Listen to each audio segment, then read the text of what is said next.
Good evening. Tonight, the Budapest crossroads. Is Trump's Russia diplomacy collapsing, or is it recalibrating? Just days after cancelling a high-profile Putin-Trump summit, Washington pivots to Secretary of State Marco Rubio, now also National Security Advisor, as he prepares to face Russia's Lavrov in Budapest. With Trump's informal Witkoff diplomacy faltering and Hungary's Viktor Orban playing back-channel broker, the US weighs traditional craft against transactional gambits. The EU readies 140 billion euros for Ukraine, and Lavrov dangles security guarantees to NATO. The real question looms. Is this recalibration, or is it retreat? Welcome to Think Tank.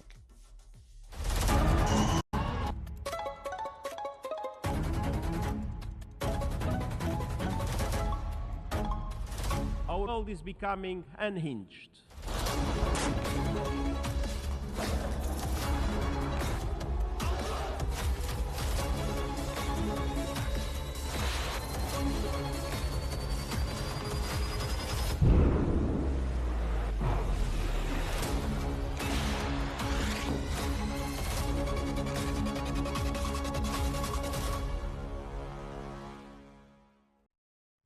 Welcome to the program. Thanks for being there. The Washington Post has reported that President Trump has directed the US to resume nuclear weapons testing, seeking parity with Russia and China. This challenges a decades-old moratorium upheld by all three powers since the 1990s and strains the unratified Comprehensive Nuclear Test Ban Treaty. The move follows Moscow's recent showcase of new nuclear-powered non-explosive systems and Beijing's rapid arsenal modernization efforts. US officials have previously alleged both nations conducted secret, low-yield tests, possibly violating the non-detonation standard. This geopolitical development injects great uncertainty into global strategic stability. The international community, especially the Middle East, must closely monitor how these dynamic influences future arms control efforts and manage potential escalation risks.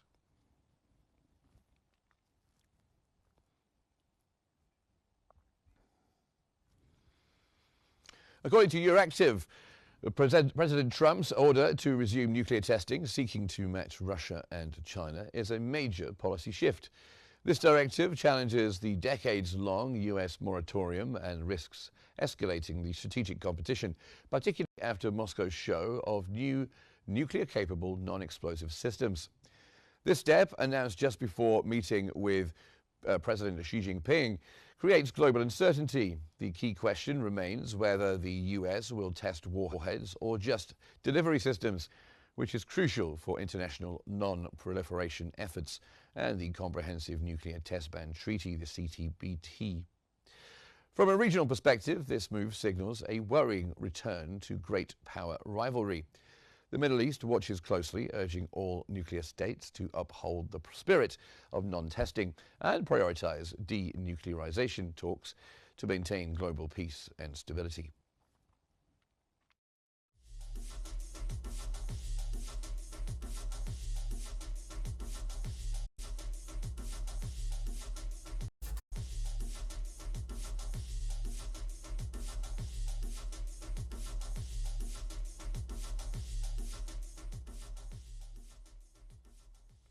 Newsweek has highlighted that tensions are rising as Trump orders immediate US nuclear weapons testing, citing equal footing with Russia and China, though no full-scale tests have occurred since 1996. Russia swiftly denied violating testing bans, with the Kremlin insisting its recent Burevestnik and Poseidon weapons trials were legal defense upgrades, not nuclear detonations.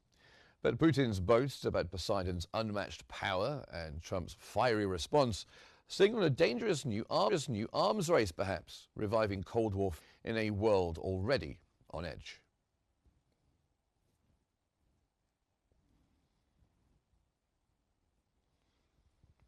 So in Budapest, diplomacy hangs in the balance as Rubio meets Lavrov, Trump's dual-track Ukraine policy fractures, and between Witkoff's back-channel deals and Rubio's hardline stance, Orban plays mediator and Moscow tests nuclear-capable Poseidon drones. In the shadow of the Danube, Budapest braces for a high-stakes diplomatic encounter. On October 30th, U.S. Secretary of State Marco Rubio meets Russian Foreign Minister Sergei Lavrov, a meeting once meant to pave the way for a Trump-Putin summit, now cancelled amid deepening discord. That Alaska summit yielded little more than photo ops. Since then, Trump's deal-maker diplomacy has stalled, especially after Russia rejected a U.S.-backed ceasefire and tested the nuclear-capable Poseidon drone, raising global alarms. Enter Marco Rubio, now not just Secretary of State, but de facto architect of U.S.-Ukraine policy. His traditionalist stance clashes with Trump's reliance on informal envoy Steve Witkoff, whose lack of Russia expertise has drawn bipartisan concern. This is not just policy, it's a power struggle within the White House. Orchestrating this drama from the wings, Hungary's Viktor Orban, the only EU leader still talking to both Putin and Trump. Orban pushes Budapest as a neutral venue, even floating a Trump-EU leaders summit. But as Brussels prepares to unlock 140 billion euros in frozen Russian assets for Ukraine, Orban's mediation risks fracturing Western unity. Meanwhile, Lavrov offers security guarantees to NATO and the EU, while insisting peace must come on Moscow's terms. A tactical olive branch or a wedge to exploit Trump's transactional instincts and Europe's anxieties. As this Budapest crossroads, Trump's Ukraine policy runs on two tracks, one led by diplomats, the other by dealmakers. The world watches which track will reach Kiev first.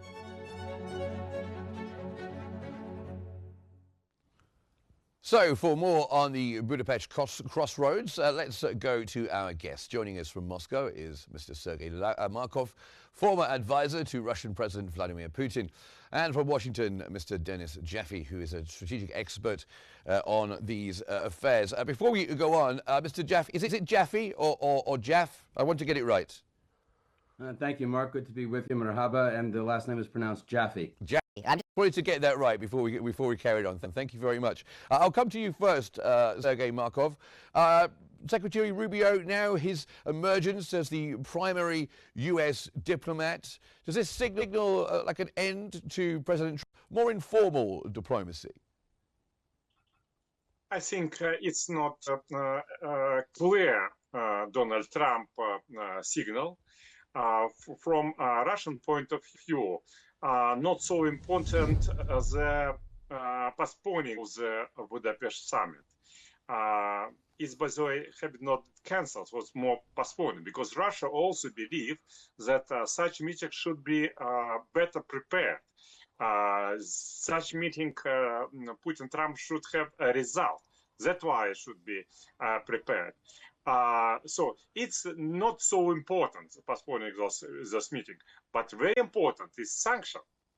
Vladimir clearly responded to the Donald Trump that no any nation which dignity will be something under the pressure. So if sanction against Russian oil sector imposed now by Donald Trump, it means it's pressure. It means that any Donald Trump suggestion will be regarded by Russian side not as a suggestion, but as demands, as order.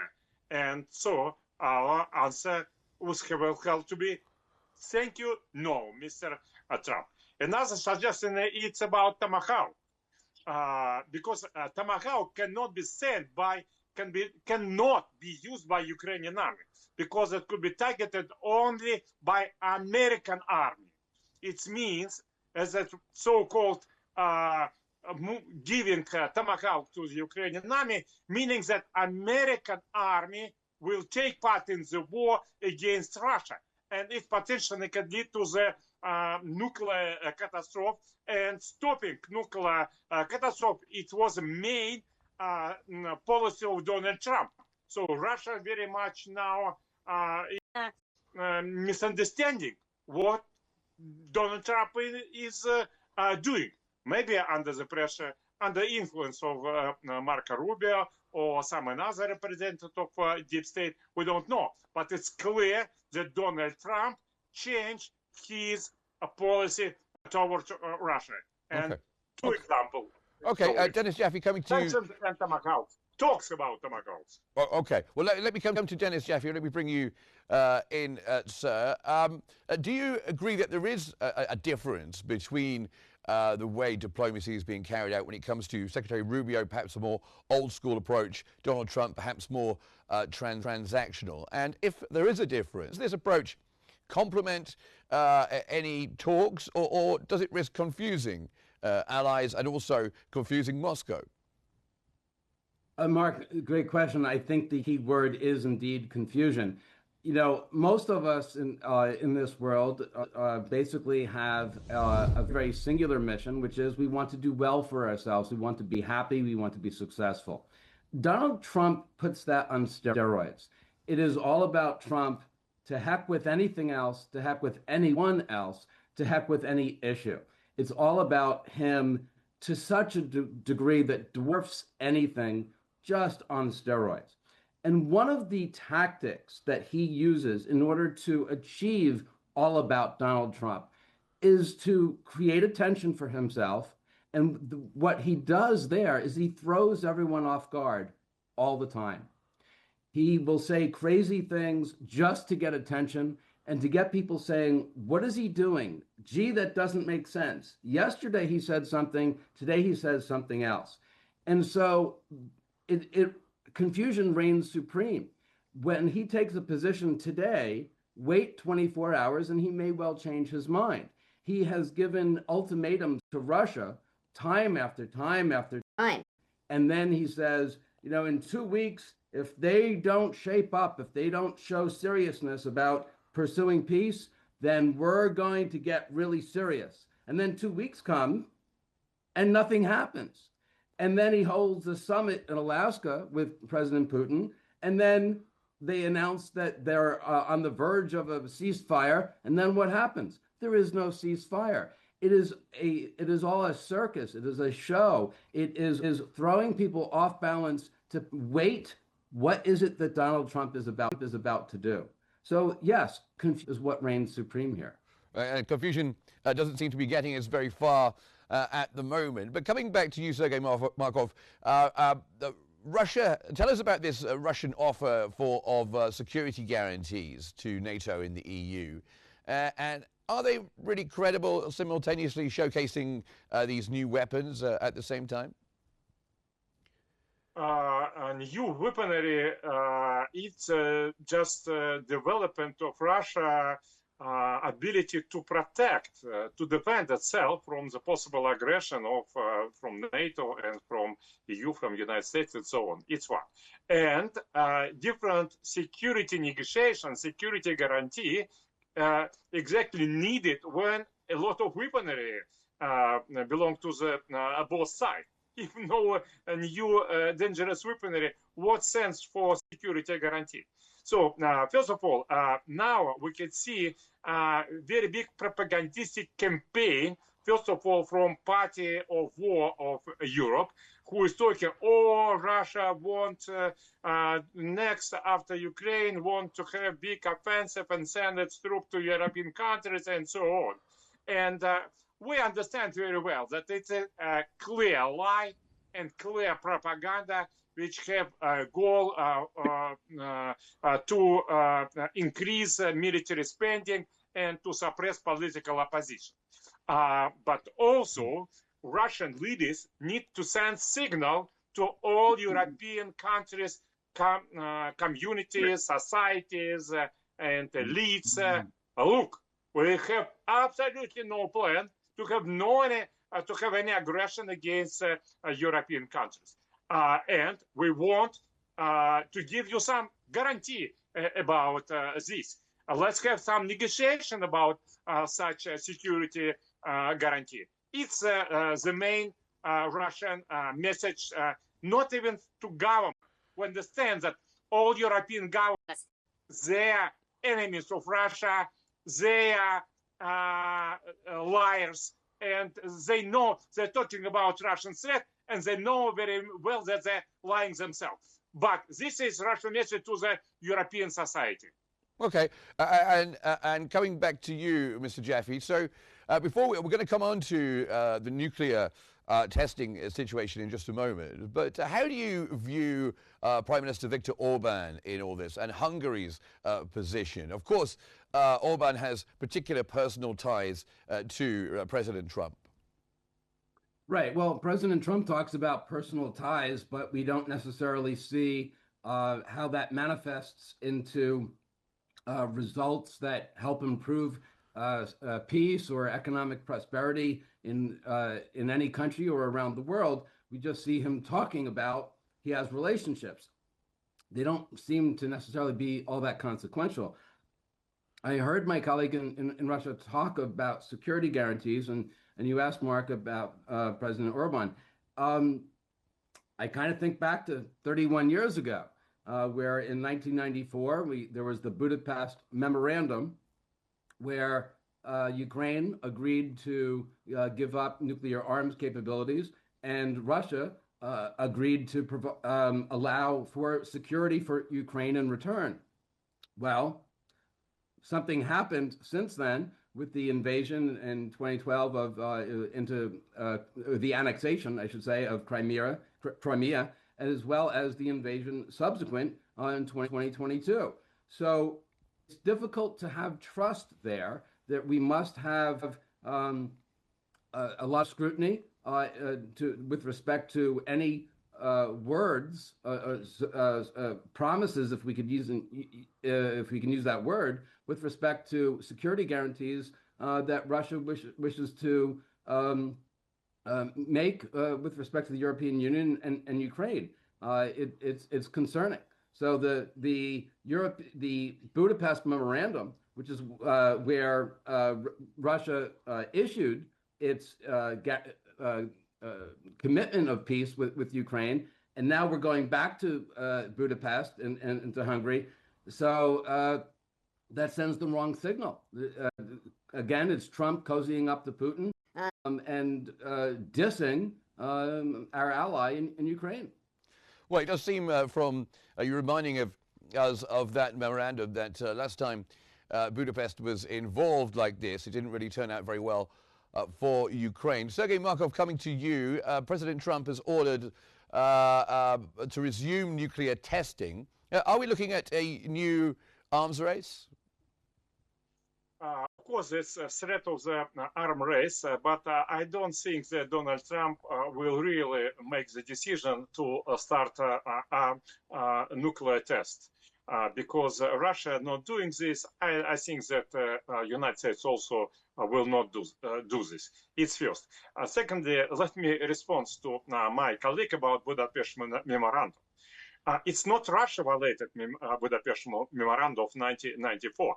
It's United States and Europe and Great Britain sharply violated this memorandum, because this memorandum told that all countries, including United States, Great Britain, should respect sovereignty of Ukraine.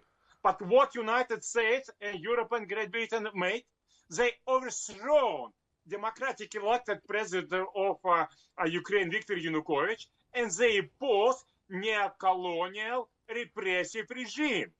There are no independent Ukraine from 2014. There are no democratic Ukraine from 2014. It's neo-colony of the Western countries who, by such, sharply violated Budapest Memorandum. And then third point about arms race, it's more connected, arms race threat more connected not with this talk about nuclear test, but more with Golden Dome rocket missile system of Donald Trump, which he wants to do. Because if he will do this, Russia will have to increase its nuclear rocket missiles capacity to crash this, to be able to crash this Golden Dome. That's why exactly Putin sent signal to the Donald Trump by showing this Poseidon rocket missiles, sea rocket missiles, and others. It shows that, look, Golden Dome will not protect you. Don't destroy fully armed control system by building this Golden Dome. Okay, well, let me just bring Dennis Jaffe back in there. I want you to comment on the potential for a new nuclear arms race, Dennis Jaffe, but also would you like to come back there on what Sergei Markov was saying about it was the United States, it was Britain, it was the EU, which broke the 1994 memorandum by overthrowing a democratic elected Ukrainian government and making it a power, like a colony for the Western powers. What would you say on that? Well, Ukraine is not a member of the European Union. The European Union did not admit Ukraine into the European Union. And so it rings hollow with respect to the degree to which Europe, which is not even militarily in Ukraine, that they are suddenly covering for Ukraine as its sister country. They offer support, they offer supplies, but they are not in Ukraine. They did not invade Ukraine. They did not invade another country. I think it's rich to talk about other countries violating sovereignty of another country. I think it's rich to hear that from my colleague. Even under President Trump, I'm glad to say that we still have freedom of speech in the United States, and I would look forward to having that candid exchange where we hear a truthful perspective with respect to what Russia is actually doing. With respect to the risks of a nuclear arms race, look, President Trump is known for being very, very prone to changing his opinion. He's very, very erratic. And that does not breed trust, confidence, and calm. However, there is also a nickname that Donald Trump has in the United States, and it's TACO, T-A-C-O, which stands for Trump Always Chickens Out. And so he talks with bravado, but with respect to nuclear arms testing, he might engage in something, and that cannot be mitigated. It cannot be made small, but it remains to be seen as to just how serious he actually is. He tends to talk tougher than he actually acts. And coming to you, Sergei Markov, we had this meeting that was supposed to be taking place in Budapest, the meeting between Trump and Putin. It's now a meeting between Marco Rubio and Sergei Lavrov. What do you think Moscow is hoping to get out of this meeting in Hungary? I think Moscow wants from a meeting between Lavrov and Rubio response from American side. Sergei Lavrov a few days ago gave very important big interview to the Hungarian media when he told, look, what happened? Americans created some plan how to stop war in Ukraine. Witkoff come with this plan to the Kremlin and had 4 hours negotiation with Vladimir Putin, and Russia more or less agree with such characteristic of such American plan. But Russia also gave some Russian suggestion how to make this plan better and more realistic. And now we're waiting American response. American told, it's not me, it's Lavrov told, American told that, look, we need some powers to discuss this and so on. So these powers continue, and Sergei Lavrov definitely asked Marco Rubio, look, when you stop your powers and when you will give response to our suggestion. Now we agree with main American idea. What about our ideas? Let's discuss this. I think it was a messy, most important for discussion.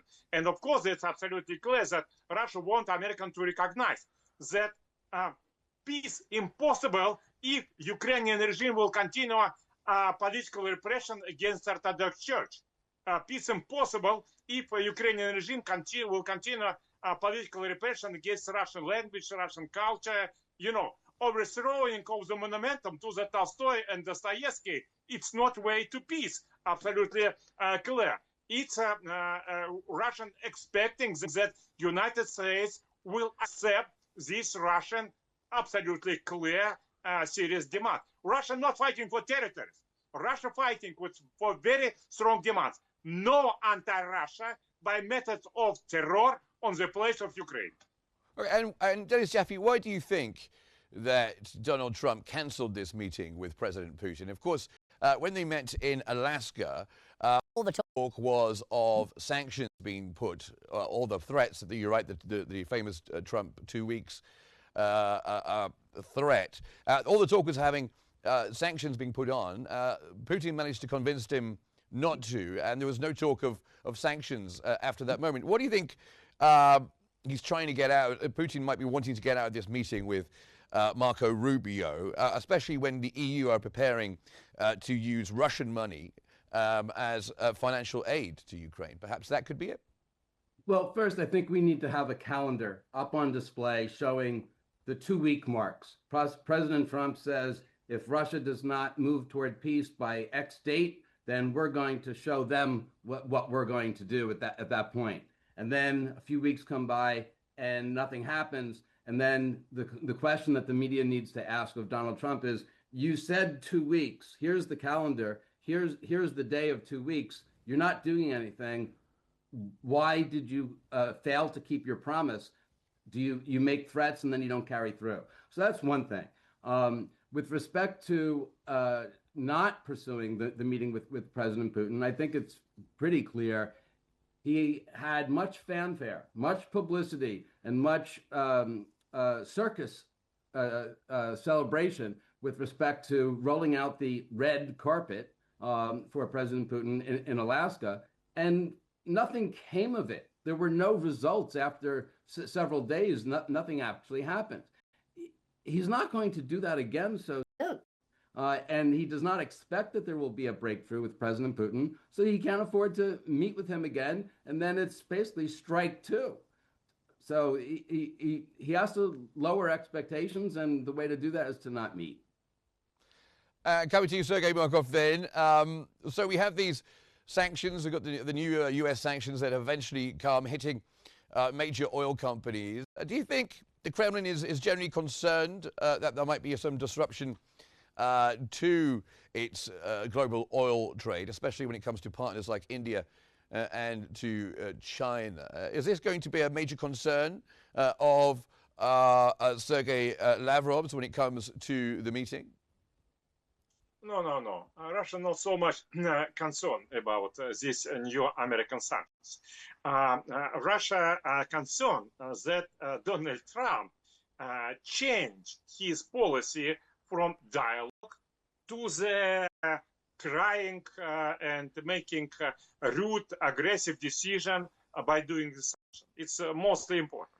And also, we're absolutely sure that India and China, independent country, I would say country civilizations, it's in India and China, they are superpower of the future global world. And they will not follow orders, demands from Washington. We absolutely sure that India and China will continue to buy Russian soil. They will use different ways how to avoid problems because of sanctions, but nevertheless, they will continue to do it. And look how markets reacted. Oil price increased only to 5%. So it's very small increasing. Markets understand these sanctions created more problems for specific businesses, but will not influence big economy. And also should remember that part of the gas and oil in Russian budget, only 17%. I know that most of the analysts, different countries regards Russia as, some Arabic oil and gas countries, yeah. But Russia it's not. Russia has Big right. economy. I'm Not going only to have gas to and break it down. Unfortunately, I didn't get a chance to talk to you, Mr. Jaffe, about all the different jobs that Marco Rubio has. Secretary of State, National Security Advisor, USAID Administrator, but unfortunately we're just out of time to get into that. Sergei Markov, former advisor to Russian President Vladimir Putin, thank you very much indeed. And Dennis Jaffe, Strategic Affairs expert. It's a pleasure to have you both on the program. Thank you very much indeed. Now, from the diplomatic crossroads in Budapest to the new nuclear fault lines. The tension is clear. Is it recalibration or retreat? The world watches as the US pivots its strategy and risks unraveling decades of non-testing norms. We'll continue to track the signals from both fronts.